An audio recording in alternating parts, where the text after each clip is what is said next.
पूर्व बाहुबली सांसद आनंद मोहन को सुप्रीम कोर्ट से लगा बड़ा झटका। जी कृष्णैया मामले में कोर्ट ने दिया आदेश। सुप्रीम कोर्ट ने राज्य और केंद्र सरकार को भी लगाई फटकार। आनंद मोहन को हर 15 दिन में लगाना होगा हाजिरी। सुप्रीम कोर्ट ने मोदी सरकार से 1 सप्ताह में मांगी रिपोर्ट। आनंद मोहन के देश छोड़ने पर लगाई रोक।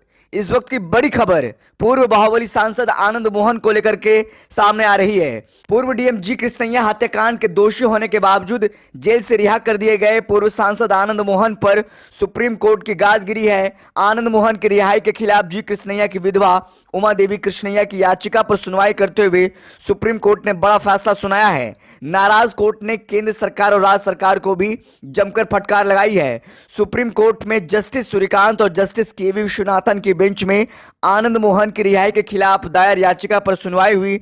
याचिका दायर करने वाली उमा देवी कृष्णैया की ओर से सीनियर एडवोकेट सिद्धांत लथुरा मौजूद थे। वहीं आनंद मोहन की ओर से वरीय अधिवक्ता दिनेश द्विवेदी बहस कर रहे थे। वहीं राज्य सरकार की ओर से वकील रंजीत कुमार मौजूद थे। सुप्रीम कोर्ट ने सभी पक्षों की दलील सुनने के बाद बड़ा आदेश दिया है। कोर्ट ने कहा है कि तत्काल प्रभाव से आनंद मोहन का पासपोर्ट जब्त कर लिया जाए। सुप्रीम कोर्ट की बेंच ने आनंद मोहन को स्थानीय पुलिस के पास हर 15 दिन पर हाजिरी लगाने को कहा है।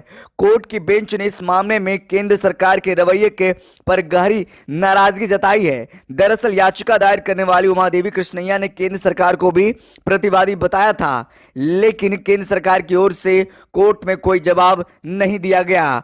सुप्रीम कोर्ट ने केंद्र सरकार को जमकर फटकार लगाते हुए इस मामले में 1 सप्ताह के अंदर जवाब देने को कहा है। कोर्ट की बेंच ने कहा है कि मामला लगातार टल रहा है। कभी राज्य सरकार समय मांगती है तो कभी केंद्र सरकार जवाब नहीं देती। मामले को अधिक और न टाला जा सकता है। केंद्र सरकार की ओर से इस मामले में 1 सप्ताह में जवाब देने को कहा है। सुप्रीम कोर्ट की बेंच ने कहा है कि वो इस मामले में आखिरी फैसला सुनाएगी। इसके लिए 27 फरवरी को सुनवाई की आखिरी तारीख रखी गई है।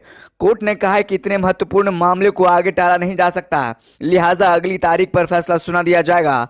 बता दें, पिछले 23 अप्रैल को बिहार सरकार ने जेल में बंद आनंद मोहन को रिहा कर दिया था। राज्य सरकार ने इससे पहले उम्र कैद की सजा काटने वाले कैदियों की रिहाई के लिए बने नियमों को बदल दिया था। पहले से प्रावधान था कि लोक सेवकों यानी सरकारी अधिकारी कर्मचारी के हत्या के दोषी को जेल से रिहा नहीं किया जाएगा, लेकिन राज्य सरकार ने इस नियम को खत्म कर अच्छे आचरण का हवाला देकर आनंद मोहन को रिहा कर दिया। आनंद मोहन गोपालगंज के तत्कालीन डीएम जी कृष्णैया की हत्याकांड के दोषी थे। 1994 में जी कृष्णैया की हत्या मुजफ्फरपुर में कर दी गई थी जब वे पटना से गोपालगंज लौट रहे थे। 2007 में कोर्ट ने आनंद मोहन को इस मामले में फांसी की सजा सुनाई थी, जिससे बाद में उम्र कैद में बदल दिया गया। 2023 में आनंद मोहन की रिहाई के बाद जी कृष्णैया की पत्नी उमा देवी कृष्णैया ने सुप्रीम कोर्ट में याचिका दायर की थी। उमा देवी कृष्णैया के वकीलों ने कोर्ट में कई अहम तथ्य पेश किए। उनका कहना है कि आनंद मोहन की रिहाई बिल्कुल गैर कानूनी है। आनंद मोहन को अच्छे आचरण के आधार पर रिहा किया गया, लेकिन जेल में बंद रहते हुए आनंद मोहन ने कई कांड को अंजाम दिया था। उन पर जेल में मारपीट करने से लेकर पुलिस वालों पर हमला करने जैसे कई केस दर्ज किए गए हैं। ये सारे केस खुद सरकार ने दर्ज कराए थे। उसी सरकार ने आनंद मोहन को अच्छे आचरण का प्रमाण देकर रिहा कैसे कर दिया है। तो देखिए, बड़ी खबर है पूर्व बाहुबली सांसद आनंद मोहन को लेकर के सुप्रीम कोर्ट ने राज्य सरकार और नीतीश सरकार पर भी बड़ी फटकार लगाई है। अब देखना होगा क्या कुछ रुख होता है, अगली जो सुनवाई होती है क्या कुछ निकल कर सामने आता है। फिलहाल इस खबर में इतना ही। बहुत बहुत शुक्रिया।